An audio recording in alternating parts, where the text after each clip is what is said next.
لله الذي هدانا لهذا وما كنا لنهتدي لولا أن هدانا الله وأشهد أن لا إله إلا الله وحده لا شريك له وأشهد أن سيدنا ونبينا ومولانا محمدا عبده ورسوله. أما بعد فأعوذ بالله من الشيطان الرجيم. بسم الله الرحمن الرحيم. يا أيها الذين آمنوا إذا نودي للصلاة من يوم الجمعة فاسعوا إلى ذكر الله وذروا البيع ذلكم خير لكم إن كنتم تعلمون. فإذا قضيت الصلاة فانتشروا في الأرض وابتغوا من فضل الله واذكروا الله كثيرا لعلكم تفلحون. وإذا رأوا تجارة أو لهوا انفضوا إليها وتركوك قائما قل ما عند الله خير من اللهو ومن التجارة والله خير الرازقين. صدق الله العظيم. وقال نبينا صلى الله عليه وسلم الجمعة سيد الأيام.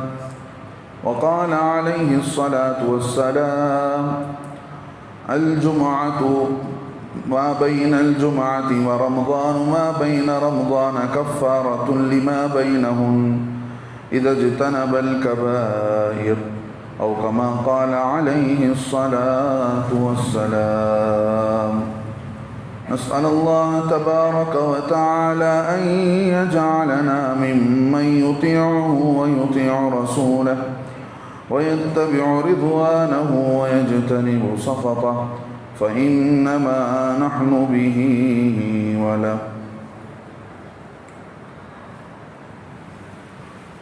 بزرگان دین، قابل احترام دوستو بھائیو،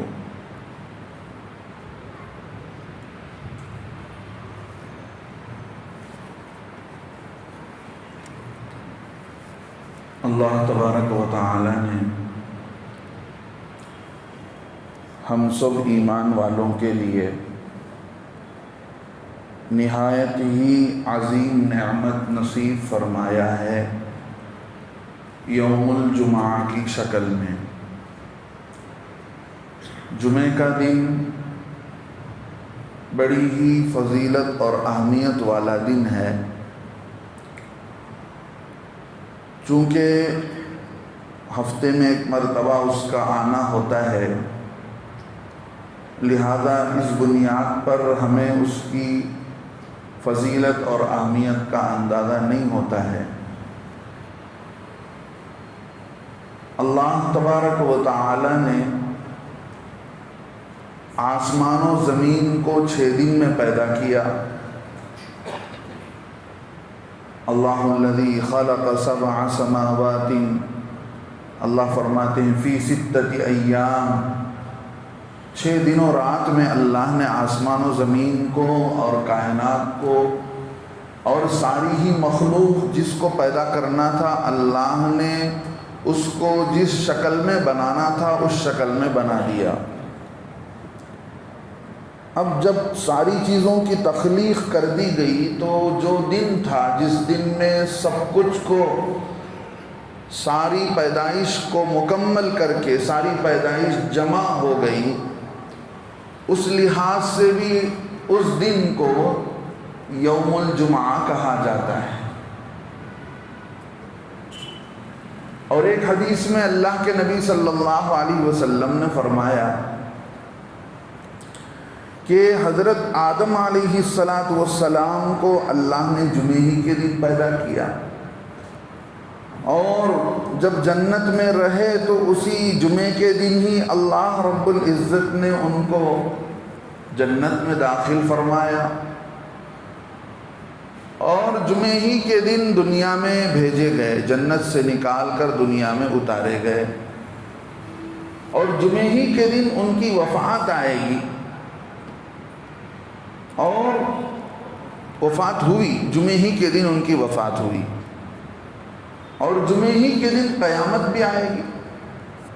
جمعے کے سلسلے میں یہ 5 باتیں بیان کی گئی ہیں۔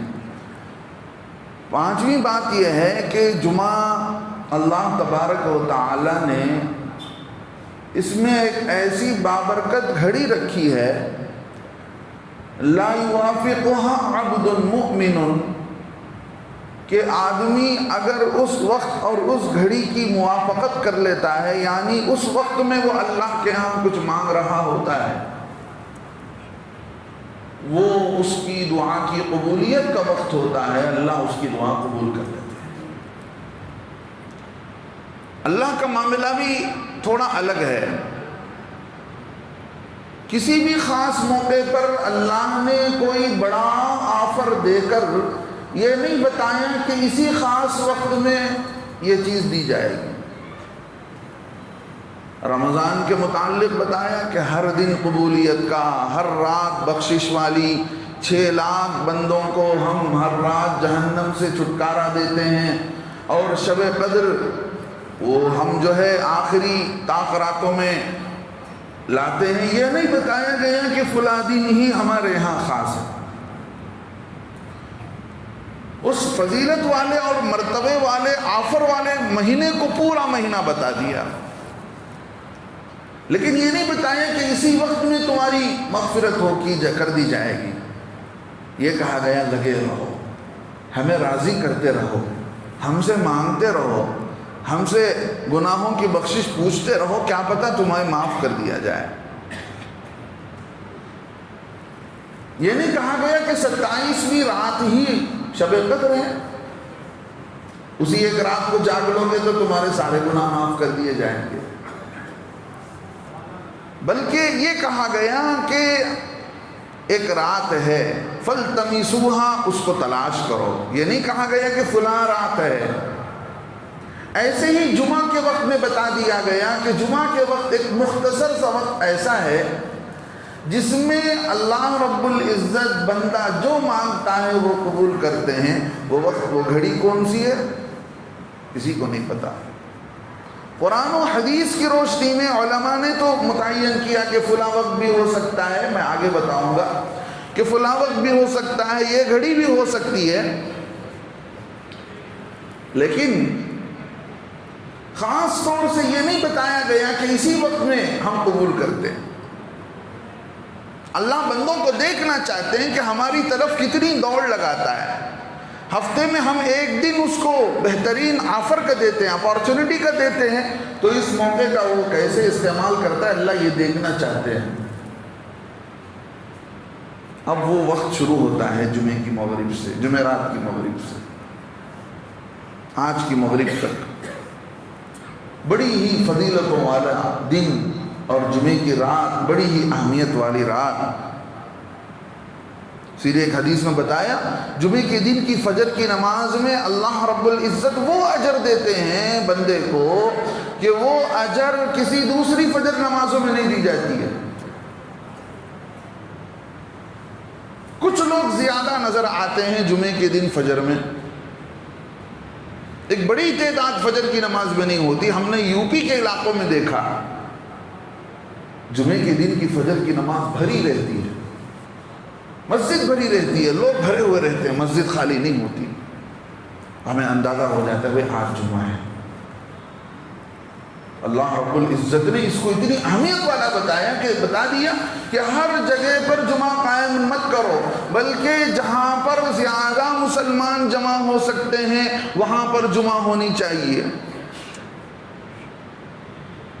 حضرت عمر رضی اللہ عنہ نے اپنے زمانے میں 4000 مسجدیں بنائی، کوئی مسجد چھپر کی، کوئی مسجد کچی، کوئی مسجد پکی، لیکن ان 4000 مسجدوں کے بیچ میں صرف 400 جامع مسجد بنائی۔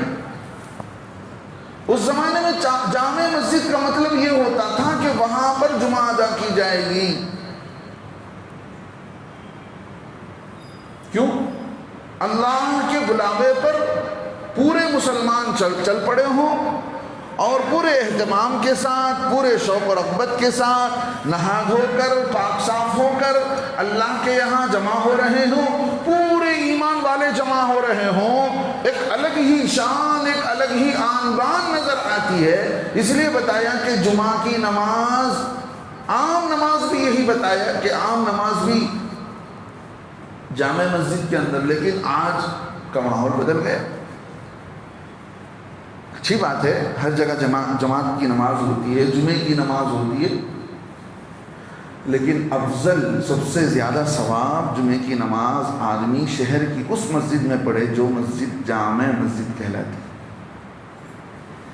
اس زمانے میں ہوتا تھا، ہم نے مراد آباد کے اندر دیکھا، تقریباً بہت بڑی مسجد ہے، سمجھیے کہ ایک بڑی عیدگاہ آ سکتی ہے، وہ مسجد کا رقبہ ہی میں سمجھتا ہوں کہ 3-4 ایکڑ پر وہ مسجد پھیلی ہوئی ہے، پورے مسلمان شہر کے وہاں جمع ہوتے ہیں۔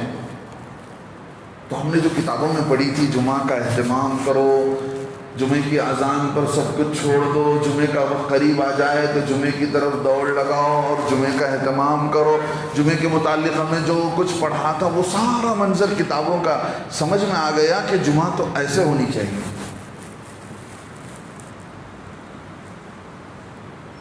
ایک روٹین بن گیا ہمارے ساتھ، لیکن جمعہ اپنی جگہ ایک اہمیت رکھتا ہے، اس کی ایک اہمیت ہے، اس کا ایک مقام ہے۔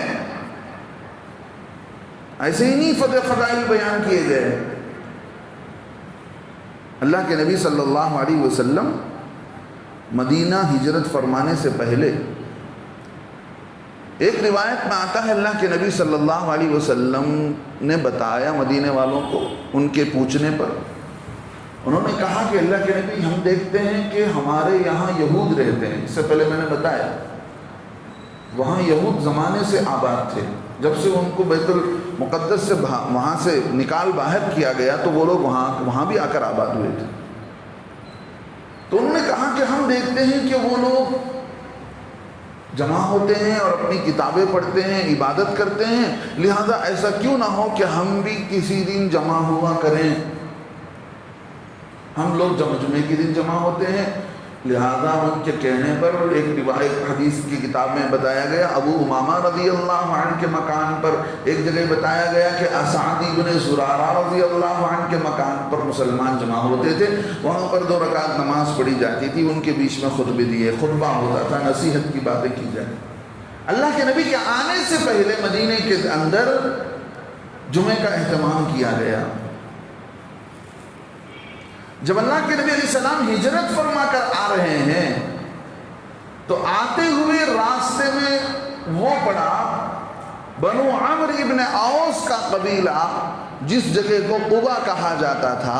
اللہ کے نبی صلی اللہ علیہ وسلم اونٹ کے سفر سے آئے تھے، تھکے ہارے تھے، تو وہاں چند دن قیام فرمایا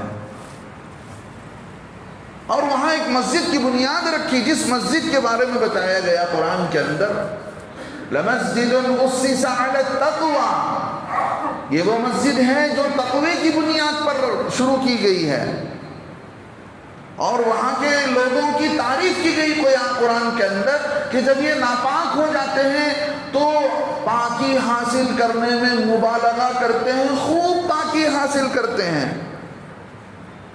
يُرِيدُونَ أَن يَتَطَهَّرُوا وَاللَّهُ يُحِبُّ الْمُطَّهِّرِينَ۔ خوب پاکی حاصل کرنے کا کیا طریقہ؟ اللہ مجھے ذہن میں ڈال دے، کبھی میں آپ کے سامنے اس پر تفصیلی بات کروں۔ استنجے کا طریقہ ہوتا ہے پیشاب سکھانا۔ پچھلے زمانے میں پانی کی بھی کمی تھی، لیکن اللہ کے نبی علیہ السلام نے پانی سے استنجا کرنے کا بھی حکم دیا، اور ڈھیلے سے، مٹی کے ڈلے سے استنجا فرمایا کرتے تھے، پیشاب سکھایا کرتے تھے۔ ہمارا معمول گئے اور آ گئے، پھر ذہن میں وسوسہ رہتا ہے، تھوڑا سا پیشاب نکلے جیسا ہے، لوگ پوچھتے ہیں مسائل۔ آدمی کو پیشاب سکھانا چاہیے، آج کل ٹیشو پیپر ہے، اطمینان سے کچھ وقت لے کر جانا چاہیے۔ عین نماز کے وقت میں آتے ہیں، پیشاب گئے کیا پتہ کچھ نکلا کچھ نہیں نکلا، ہو سکتا ہے آپ کے پیشاب دھو کر آنے کے بعد بھی کچھ نکل جائے، آپ کا وضو چلا جائے، آپ آ کر نماز میں کھڑے ہو جائیں۔ نماز کا اہتمام یہی ہے کہ آدمی وقت سے پہلے نماز کی تیاری کرے، یعنی کہ اچھی طرح پاکی حاصل کرے اور نماز سے پہلے ہی اپنے کو وضو سے نہا اور کپڑے پاک صاف صفائی کے ساتھ حاضر ہو۔ اسی کو تو اہتمام نماز کہا گیا۔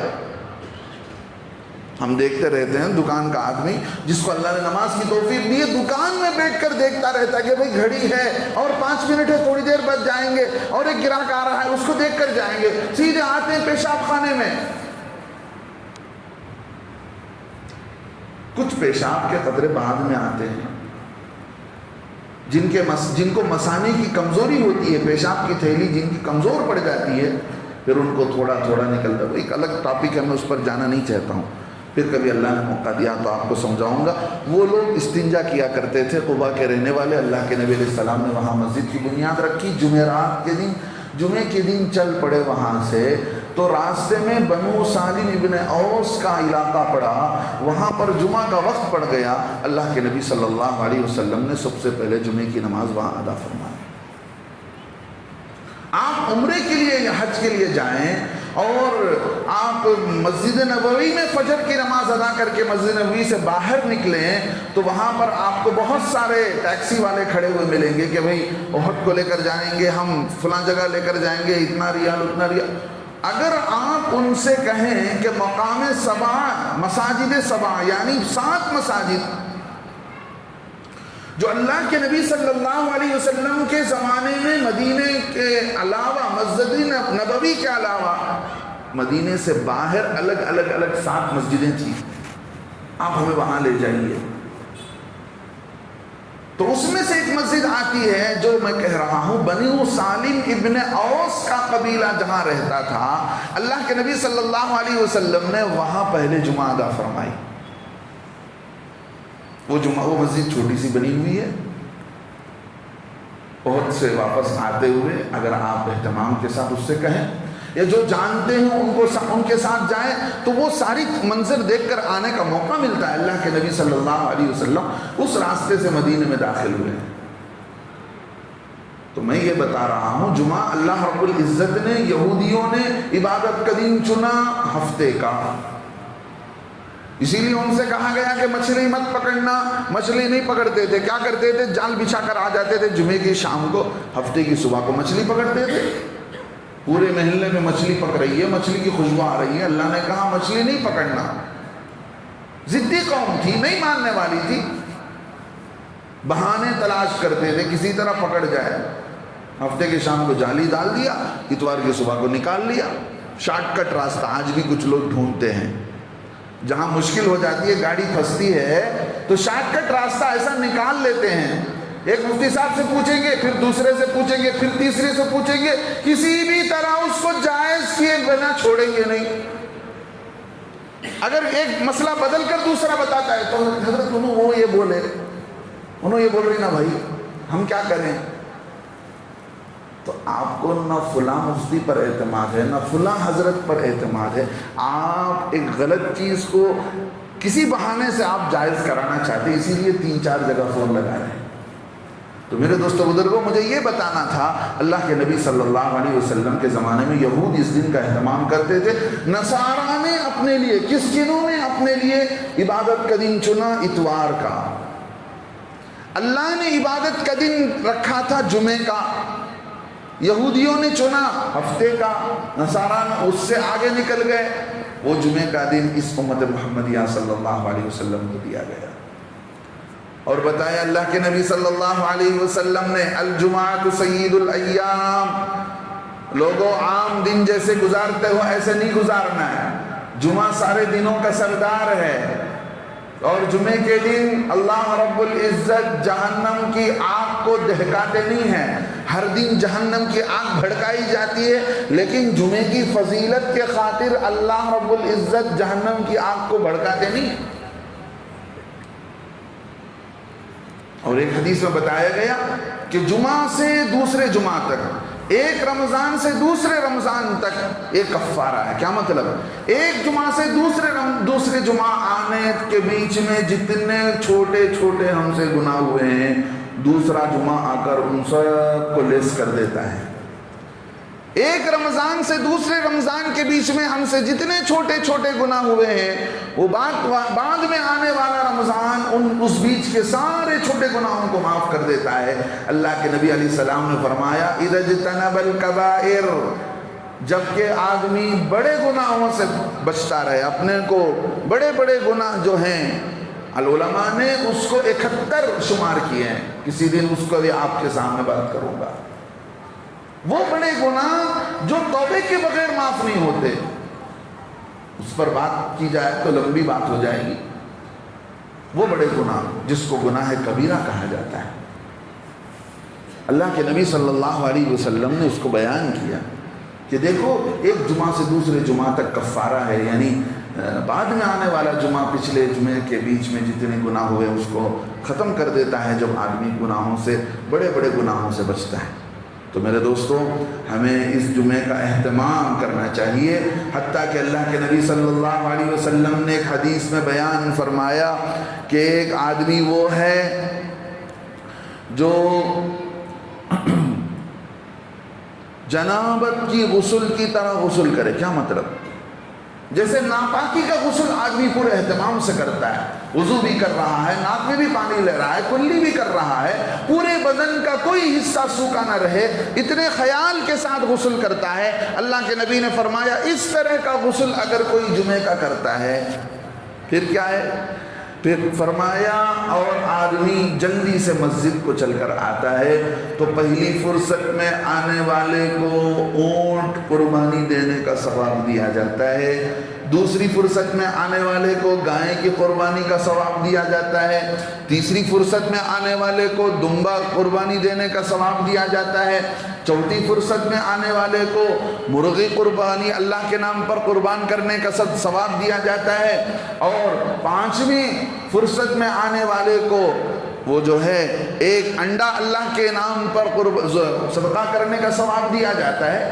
ہاں، پھر فرشتے وہاں پر کھڑے رہتے ہیں رجسٹر لے کر، لوگوں کے نام لکھتے رہتے ہیں، اور جب خطیب جمعہ کا خطبہ دینے والا ممبر پر چڑھ جاتا ہے تو وہ صحیفے وہ اپنا رجسٹر بند کر لیتے ہیں اور خطبہ سننے میں مشغول ہو جاتے ہیں. یہ 2 خطبے آپ کے ظہر کے نماز کی 2 رکعت کا بدل ہے.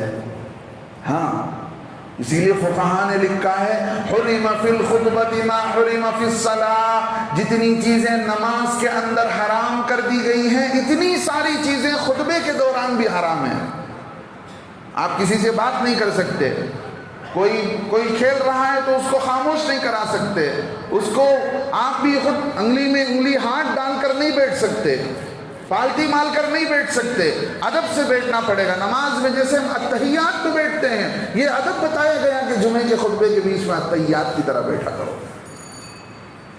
اور صف کو پھان کر آنا، 2 آدمیوں کے بیچ میں مونڈوں کے درمیان، لوگ دیکھتے ہیں سامنے جگہ ہے تو سب پھان کر آتے ہیں. آپ کو اتنا آنا ہی چاہیے تھا تو پہلے آ جاتے، آپ کو پہلی صف کا اہتمام کرنا تھا تو آپ پہلے آتے. جب جماعت کھڑی ہو رہی ہے تب تو سب کو پوری کر سکتے ہیں، لیکن لوگ بیٹھے ہیں تو بہت سارے لوگوں کو سب مونڈے پھان کر آنا مسجد میں ناجائز، نہیں آ سکتے آپ.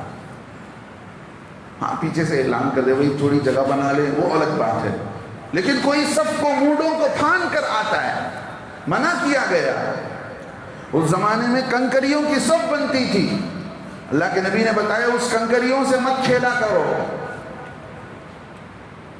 حدیث میں کتنی ساری فضیلتیں جمعے کی متعلق بتائی گئی کہ جو آدمی غسل کرے، اچھی طرح اچھے کپڑے پہنے، اچھی خوشبو لگائے، صبح سویرے مسجد کو آئے، امام کے قریب بیٹھے، غور سے خطبہ سنے. ایک حدیث میں تو بتایا گیا اس کو 1 سال کے روزوں کا ثواب دیا جاتا ہے. ہر قدم پر مسجد کو چل کر آئے جمعے کے لیے، صرف عید کی نماز کے لیے نہیں. جمعے کی نماز کے لیے بھی جو چل کر آتا ہے اس کے متعلق بتایا گیا، اس کے ہر قدم پر اللہ 1 سال کے روزوں کا ثواب، 1 سال کی پوری راتوں کی عبادت کا ثواب ہر قدم پر اللہ لکھتے ہیں۔ ہمیں اہتمام ہی نہیں ہے۔ اللہ کے نبی صلی اللہ علیہ وسلم کے زمانے میں مسجد بھر جاتی تھی۔ ہم نے ممبئی شہر کے اندر دیکھا، آپ بھی جا کر دیکھیے، جمعے کا اہتمام کوئی کرتے ہیں تو میں نے وہاں دیکھا۔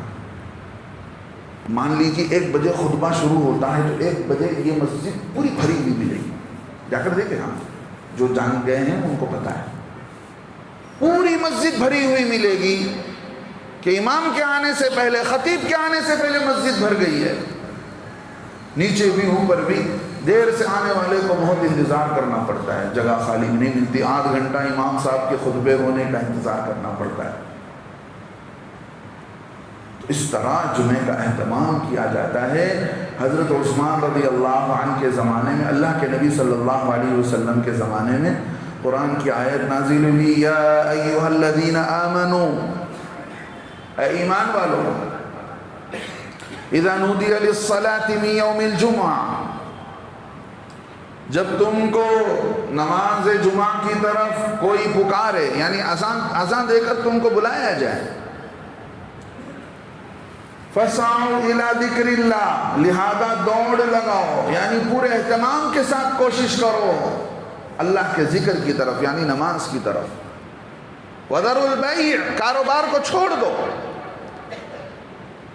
علماء نے لکھا ہے اللہ کے نبی صلی اللہ علیہ وسلم کے زمانے میں ایک اذان ہوتی تھی، ممبر کے پاس ایک اذان دی جاتی تھی، اس اذان کی آواز پھیلتی تھی تو لوگ چونکہ اس سے پہلے آ جایا کرتے تھے اور جو بھی رہ جاتے تھے وہ بھی بعد میں آ جایا کرتے تھے، لیکن مسجد میں اذان دی جاتی ہے لہذا اذان تو عام ہونا چاہیے۔ اس لحاظ سے حضرت عثمان رضی اللہ عنہ نے صحابہ سے مشورہ کیا، صحابہ سے مشورہ کر کے ایک اور اذان مسجد کے احاطے سے باہر شروع کرائی جمعے کے لیے کہ وہاں اذان دی جائے۔ اور حضرت عثمان رضی اللہ عنہ کی بات پر سارے صحابہ کا اتفاق ہوا، اس کے بعد سارے ائمہ کرام، محدثین، فقہا کا اس بات پر اتفاق ہے کہ جمعے کی اذان دیے جانے کے بعد قرآن کی اس آیت کی روشنی میں جس میں اللہ فرماتے ہیں جب اذان ہو جائے تو کاروبار چھوڑ دو، وہ پہلی اذان جو جمعے کے لیے دی جاتی ہے، اس کے بعد کاروبار کرنا حرام ہے، نہ کچھ آپ خرید سکتے ہیں نہ دے سکتے ہیں۔ جمعے کی عظمت کے خاطر اللہ نے بتا رہے ہیں کہ لوگوں نہیں، اب جمعے کا دن وقت قریب آ رہا ہے، اب دوڑ لگاؤ مسجد کی طرف، لیکن معلوم نہیں، ہمارے لوگ آرام سے کاروبار کر رہے ہوتے ہیں، جس چیز کے اندر قرآن بتا رہا ہے کہ چھوڑو کاروبار کو، اگر برکت چاہتے ہو آگے کی آیت بتاتی ہے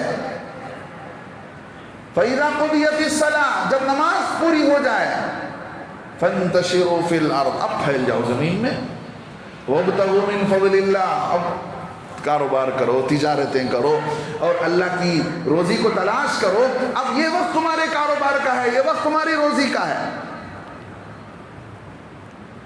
تو اللہ رب العزت نے جمعے کے دن بتایا کہ کاروبار جمعے کی اذان کے بعد جائز نہیں، لہذا اس بات کا پورا اہتمام کرنا چاہیے، خاص کر جن لوگوں نے دکانیں لگا رکھی ہیں ان لوگوں کو تو بالکل ڈرنا چاہیے اس بات سے، اللہ رب العزت بچائے ان لوگوں کو۔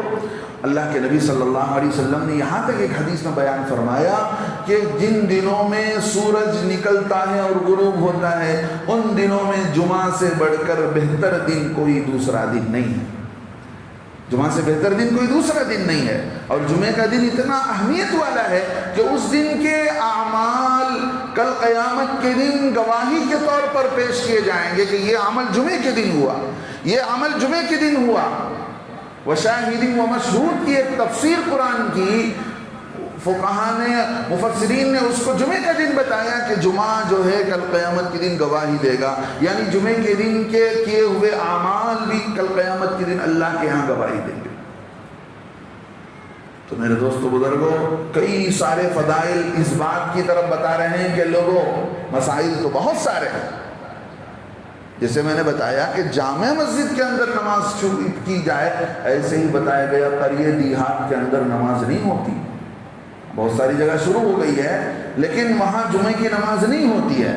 قریہ دیہات جہاں پر پولیس اسٹیشن نہیں، جہاں پر کوئی ڈپارٹمنٹ نہیں گورنمنٹ کا، جہاں پر پوسٹ آفس نہیں، یہ ساری باتیں لکھی گئی ہیں، جہاں پر کوئی محکمہ ہو، ڈپارٹمنٹ ہو قانون کا، تو وہیں پر نماز ہو سکتی ہے۔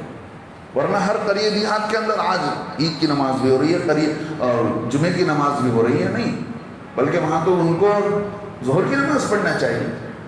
مان لیجئے 4 آدمی ہیں جن کا جمعہ چھوٹ گیا، اور وہ کیا کریں؟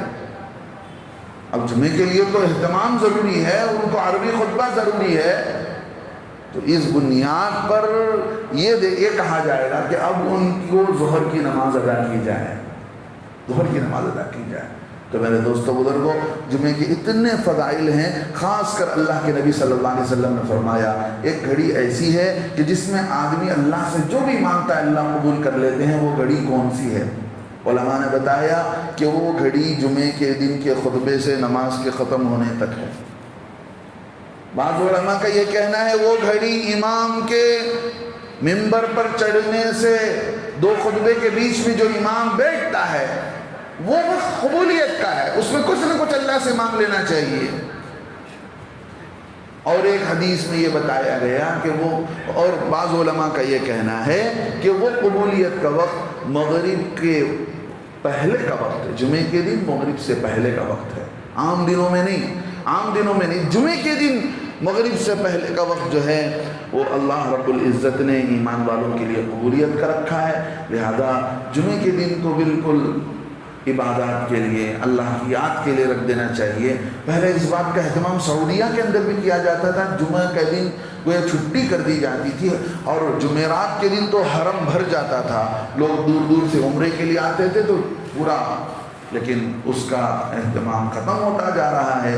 اصل چھٹی کا دن جمعے کا دن ہونا چاہیے، چاہے اسکول ہوں، مسلمانوں کی اسکول ہوں، اور جو ہے مسلمانوں کی دکانیں ہوں، کاروبار کے منڈی ہو، اور جو ہے کمپنیاں ہوں، تو جمعہ کا دن جمعے کے عظمت کے خاطر جب اللہ رب العزت نے، اللہ کے نبی صلی اللہ علیہ وسلم نے اتنا سب کچھ بیان فرمایا ہو، ایک حدیث میں بیان فرمایا جو آدمی جمعے کے لیے اہتمام کے ساتھ آتا ہے، نہا دھو کر خوشبو لگا کر، اس کے پچھلے 1 ہفتے کے گناہ، مزید 3 دن کے گناہ بخش دیے جاتے ہیں۔